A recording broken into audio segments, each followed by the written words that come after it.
ہمارے پاس حبیب اللہ صاحب تشریف لائیں. علامہ حبیب صاحب. السلام علیکم حبیب صاحب. جی سر حبیب صاحب السلام علیکم. حبیب اللہ صاحب السلام علیکم. آواز آ رہی ہے؟ آ رہی ہے جناب. خیریت سے انشاءاللہ؟ الحمدللہ الحمدللہ. بدلہ لینے کے لیے آئے.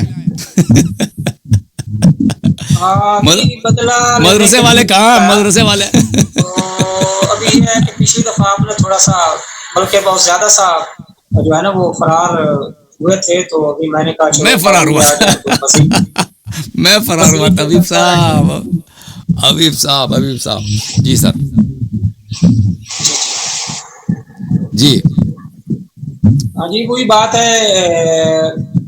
سورۃ حجرات پہ پچھلی دفعہ بھی میں نے آپ سے کوشش کی تھی، لیکن وہ چونکہ آپ کی اس میں بات تھی کسی اور سے، تو جی سر. اسی لیے حاضر ہوں. چونکہ آپ جو سورۃ حجرات پہ جو کچھ کہتے ہو جی وہ بالکل پرانے مقدمے کے جو ہے نا وہ الٹ ہے. جی سر.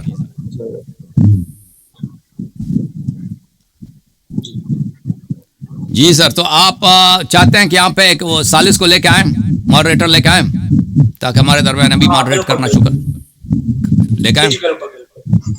دیکھیں ابھی ماڈریٹر ہے. آپریٹر صاحب میری بات اگر سن رہے ہیں، دیکھیں ہمارے پاس آپریٹر ہے، کوئی ماڈریٹر یہاں پہ ہے جو ٹائم رکھ دے، جو مناظرے کو سنبھال لے. اگر ہے تو لے کے آئیں. اچھا تو تب تک کے لیے آپ بتائیں کہ آپ جب تک وہ آتے ہیں نا تو 2-3 منٹ تو کم از کم لگیں گے اس کو تیار ہونے میں، آنے میں. تو آپ یہ بتائیں کہ آپ کا آئیڈیا کیا ہے سورہ حجرات؟ آپ کی انڈرسٹینڈنگ کیا ہے؟ آپ کے ذہن شریف میں اس واقعے کی توضیح کیا ہے، اس کی صفائی کیا ہے؟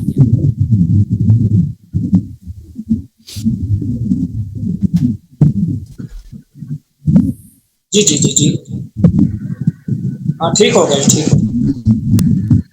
جی ماڈریٹر صاحب آ گئے. اچھا لے کے آتے ہیں اس کو. ایک منٹ. آپ کے کیونکہ آپ کے میں کوشش کروں کہ آپ کے اس سے جو شور آ رہا ہے اس کو بھی کم کر دیں.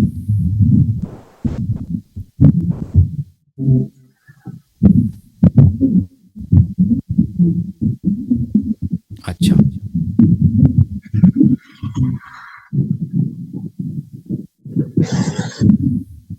ماڈریٹر صاحب کہاں ہیں؟ اچھا محمد شعیب بھائی آئے. محمد شعیب.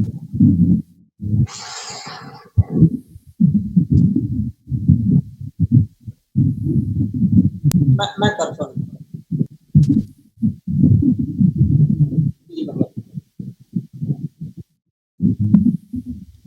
جی جی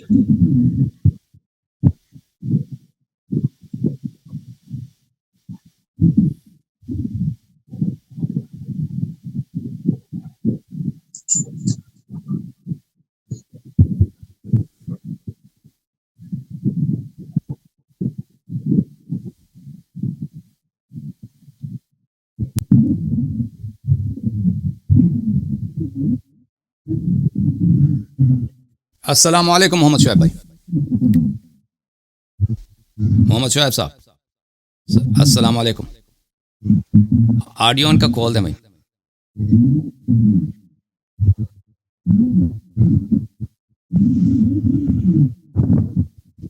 آپ کے مائکرو فون سے کچھ شور آ رہا ہے حبیب اللہ بھائی.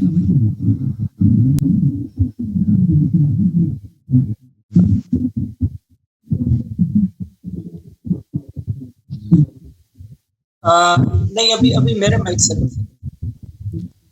اچھا محمد شعیب صاحب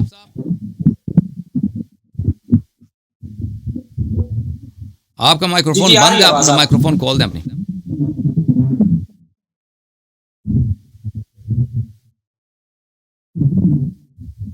جی آ رہی آواز. جی آ رہی آواز آ رہی.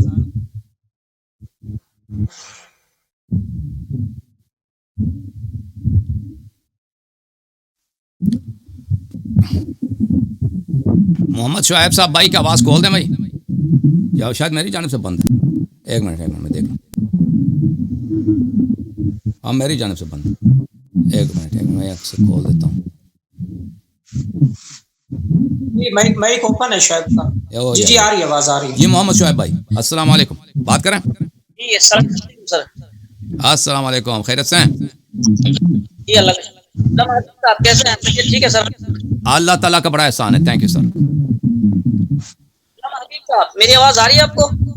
جی آ رہی ہے, آواز آ رہی ہے.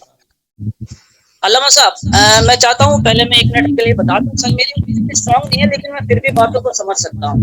تو مجھے عوام کو یہ جاننا ہے کہ سر آپ کس موضوع پہ آج بات کرنا چاہتے ہیں. علامہ حبیب صاحب. جی سورۃ حجرات ہے, سورۃ حجرات. سورہ حجرات پہ ٹھیک ہے سر, بہتر ہے.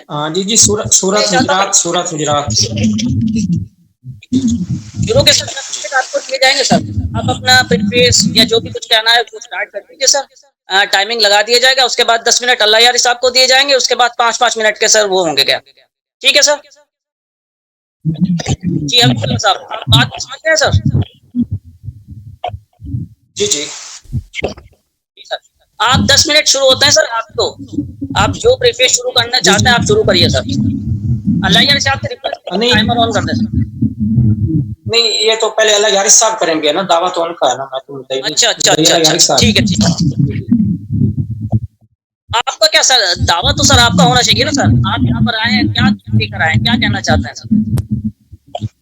ہاں میں تو یہ کہنا چاہتا ہوں کہ اللہ یارث صاحب جو سورۃ حجرات کرتے ہیں نا, تو یہ بالکل وہ غلط مفہوم معنی بیان کرتے ہیں. ہم چاہتے ہیں سر آپ اسٹارٹ کریے کہ جو انہوں نے اللہ یار صاحب نے کہا ہے آپ غلط ثابت کریے.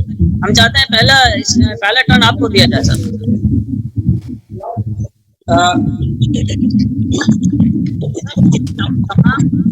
آپ کو پتا ہے سر کہ اللہ یار صاحب نے کیا کہا ہے. ہم چاہتے ہیں کہ آپ اسٹارٹ کریں, آپ ان کو خلاف باطل کریں, کچھ کرنا چاہتے ہیں. نہیں اس طرح تو پھر بات نہیں نہ بنے گی, کیونکہ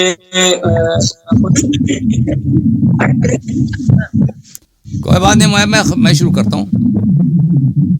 علامہ صاحب اللہ یاری سر کا جو سٹینس ہے کئی بار سن چکے ہیں. ہم چاہتے وہ ہیں کہتے ہیں کہ میں تکرار کروں, کوئی بات نہیں. مناظرے سے پہلے مناظرے میں کے آغاز میں اپنے جو مختصر بیان کروں. جی سر وہ چاہتے ہیں سر, تو بہتر ہے آپ اسٹارٹ کر دیجیے سر 10 منٹ کے لیے. اس کے بعد علامہ حبیب سے سنا جائے گا سر کیا غلط کس بات پہ غلط کہنا چاہتے ہیں. جی ٹائم اسٹارٹ کریں. پھر آپ بھی اپنے پاس ٹائمر رکھ دیں. کیوں میں بہت دفعہ بھول جاتا ہوں ٹائمر لگانا, تو پھر آپ اپنے پاس ٹائمر لگایا کریں اپنے فون وغیرہ پہ. جی بسم اللہ الرحمن الرحیم. محترم ناظرین, میں شکریہ ادا کرتا ہوں علامہ حبیب اللہ صاحب کا اور اپنے محترم ماڈریٹر صاحب جناب محمد شعیب جو انڈیا سے ہمارے ساتھ ہیں, ان کا بھی شکریہ ادا کرنا چاہتا ہوں. اور آپ سب کے دیکھنے کا بڑا شکریہ ادا کرتا ہوں کہ یہ اس پروگرام کو دیکھ رہے ہیں. ہمارا موضوع ہے سورہ حجرات. یہ سورہ حجرات یہ کیا اس میں شیخین کی مدح ہے یا شیخین کی مذمت ہے, اور اگر مذمت ہے تو کس حد تک مذمت ہے؟ میرے محترم ناظرین, سورہ حجرات کے پہلے 5 آیات میں اللہ رب العزت نے حجت تمام کر دی ہے سب مسلمانوں پر. آیات کا آغاز اس طرح ہوتا ہے, اعوذ باللہ من الشیطان الرجیم, یا ایھا الذین آمنوا لا تقدموا بین یدی اللہ ورسولہ واتقوا اللہ ان اللہ سمیع علیم. اے ایمان والو, اللہ اور رسول صلی اللہ علیہ وآلہ وسلم سے پہل نہ کرو, ان پہ تقدم حاصل نہ کیا کرو, ان سے آگے نہ بڑھو, اور اللہ سے ڈرو. اللہ بہت سننے والا ہے, اللہ بہت جاننے والا ہے. یا ایھا الذین آمنوا لا ترفعوا اصواتکم فوق صوت النبی صلی اللہ علیہ وآلہ ولا تجهروا له بالقول كجهر بعضکم لبعض. اے ایمان والو, رسول اللہ صلی اللہ علیہ وآلہ وسلم کی آواز پر اپنی آواز بلند نہ کرو, اور ان سے جیسے ایک دوسرے سے جہریہ گفتگو کرتے ہو ان سے جہریہ گفتگو بلند آواز میں گفتگو نہ کیا کرو.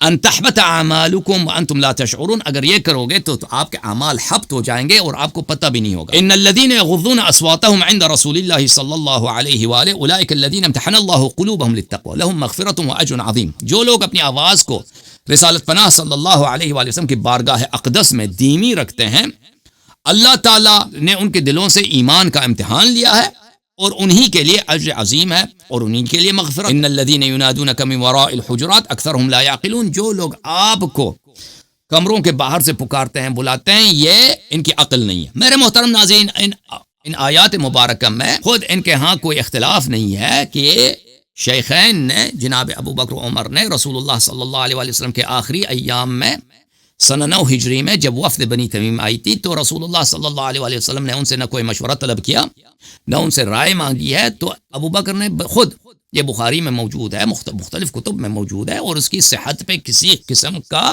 کوئی نزاع نہیں ہے، اختلاف نہیں ہے. ابو بکر نے کہا کہ فلانے کو تم وہاں پہ امیر بنا دو، نے کہا نہیں، دوسرے کو امیر بنا دو. ان دونوں نے آپس میں جھگڑا کیا، آوازیں ان کی بلند ہو گئی رسالت پناہ صلی اللہ علیہ وآلہ وسلم کی بارگاہ اقدس میں. تو یہ آیات نازل ہو گئی. تو عرض یہ ہے کہ میرے محترم ناظرین، یہ آیات جو نازل ہوئی ہیں یہ تعریف کے آیات لیے نہیں ہوئی ہے، مذمت کے لیے نازل ہوئی. یہ بہت واضح بات ہے کہ انہوں نے کوئی اچھی حرکت نہیں کی ہے کہ ان کی اچھی حرکت کی وجہ سے اللہ نے ان کی مدح کی ہو. انہوں نے رسول اللہ صلی اللہ علیہ وسلم پہ تقدم حاصل کیا ہے، تقدم حاصل کیا، اور رسول پہ تقدم حاصل کرنا اللہ پہ تقدم حاصل کرنے کے مساوات. پہلی بات اللہ نے بیان کر دی کہ یہ وہ لوگ ہیں جو اب میرے رسول صلی اللہ علیہ وسلم پہ تقدم حاصل کرنے والے لوگ ہیں، اور فرمایا کہ یہ مومن کی شان نہیں ہے. رسول صلی اللہ علیہ وسلم سے آگے بڑھنا اللہ سے آگے بڑھنے کے مترادف ہے، اور یہ تقوی کے خلاف، واتقوا اللہ، اللہ سے ڈرو. فرمایا کہ فسق ہے، یہ فجور ہے. اور اگر انسان گہری نظر سے دیکھے تو تقدم اتباع کے متضاد ہے، اتباع کے متضاد ہے، اور نجات اسی کے ہے جو متابع ہوتا ہے، جو تسلیم ہوتا ہے. فلا وربک لا یؤمنون حتی یحکموک فیما شجر بینہم ثم لا یجدوا فی انفسہم حرجا مما قضیت ویسلموا تسلیما. نجات ایمان صرف اسی کے، اللہ قسم کھا کے کہتا ہے کہ مومن صرف وہی ہے جو نبی صلی اللہ علیہ وسلم کے آگے تسلیم ہے، جو نہ صرف تسلیم نہیں ہے بلکہ رسول صلی اللہ علیہ وسلم پہ حکم چلاتا ہے، تقدم حاصل کر لیتا ہے. وہ تو کیسے مومن ہو سکتا ہے؟ اللہ تعالیٰ فرماتا ہے کہ نجات صرف اسی کی ہے. قل ان کنتم تحبون اللہ فاتبعونی یحببکم اللہ ویغفر لکم ذنوبکم اللہ غفور رحیم. قل اطیعوا اللہ والرسول ومن تولى فان اللہ لا يحب الکافرین. اگر تم اللہ کو مانتے ہو تو حبیب صلی اللہ علیہ وسلم کی اتباع کرو. اگر اللہ کو ماننے کا شرط یہ ہے کہ رسول صلی اللہ علیہ وسلم کی اتباع کیا جائے، اور اگر تم رسول صلی اللہ علیہ وسلم کی اتباع نہیں کرو گے فإن اللہ لا يحب الکافرین، ایسے لوگ کافر ہیں، اللہ ان سے پیار نہیں کرتا. تو عرض یہ ہے میرے محترم ناظرین، ایک شخص ہے اس کی مذمت میں، دو شخص ہیں اس کے مذمت میں قرآن نازل ہوئی. سب مسلمانوں کا پہ واجب ہے کہ قرآن کی تصدیق کریں، قرآن پہ ایمان لائیں. جن کو قرآن نے مذمت کیا اس کو مذمت کریں، اسی حد تک مذمت کریں جس کے حد تک قرآن نے مذمت کیا. قرآن نے ان کو تابع رسول صلی اللہ علیہ وسلم نہیں بتایا، قرآن نے ان کو رسول اور اللہ پہ متقدم بتایا، اور اللہ اور رسول صلی اللہ علیہ وسلم پہ متقدم ہونا اللہ نے اس کو قرآن میں کافر بولا. یہ واضح بات ہے. پھر اللہ تعالیٰ نے فرمایا کہ یہ لوگ، ان لوگوں نے آواز بلند کیا. اللہ تعالیٰ نے قرآن مجید میں فرمایا کہ آواز بلند نہ کرو، آواز بلند کرو گے تمہارے اعمال حبط ہو جائیں گے. یہ آیت اس سے پہلے بھی نازل ہوئی. یہ حضرت جو ہے دوبارہ نازل ہوئی ہے، اور آیات میں تکرار نزول یہ ثابت ہے. تو یہ حضرت یہ بہانہ نہیں کر سکتے کہ ان کو سب مسلمانوں کو پتہ ہے کہ رسول اللہ صلی اللہ علیہ وسلم کی عزت یہ شرط ایمان ہے، شرط ایمان ہے، اور رسول اللہ صلی اللہ علیہ وسلم کی بے احترامی کرنا یہ کفر ہے. یہ سب مسلمانوں کو پتہ ہے. تو ان دو حضرات نے رسالت پناہ صلی اللہ علیہ وسلم کے بارگاہ اقدس میں کیا کیا؟ ان کے بارگاہ اقدس میں بے حرمتی کی آواز بلند کیا. رسول اللہ صلی اللہ علیہ وسلم یہ مجھے بتائیں کہ کسی بزرگ کے سامنے آواز بلند کرنا اس کی بے حرمتی ہے یا نہیں ہے؟ یہ تو سب یہ انکار بھی کریں، سب کو پتہ ہے بے حرمتی ہے. رسول اللہ صلی اللہ علیہ وسلم کی بے حرمتی کفر ہے یا نہیں ہے؟ یہ مجھے بتائیں. یہ تو سب کو پتہ ہے، اجماعی مسئلہ ان کی بے حرمتی. اور پھر میرے محترم ناظرین، رسول اللہ صلی اللہ علیہ وسلم کے سامنے آواز بلند، کسی بھی شخص کے ساتھ، اس کے مہمانوں کے سامنے آواز بلند کرنا، چیخنا چلانا، کسی نے مشورہ بھی نہیں مانگا ان سے، یہ باعث اذیت ہے کہ نہیں ہے؟ بالکل باعث اذیت ہے. اللہ تعالیٰ کا فرمان ہے ان الذین یؤذون اللہ ورسولہ لعنہم اللہ فی الدنیا والآخرہ وأعد لهم عذابا مہینا.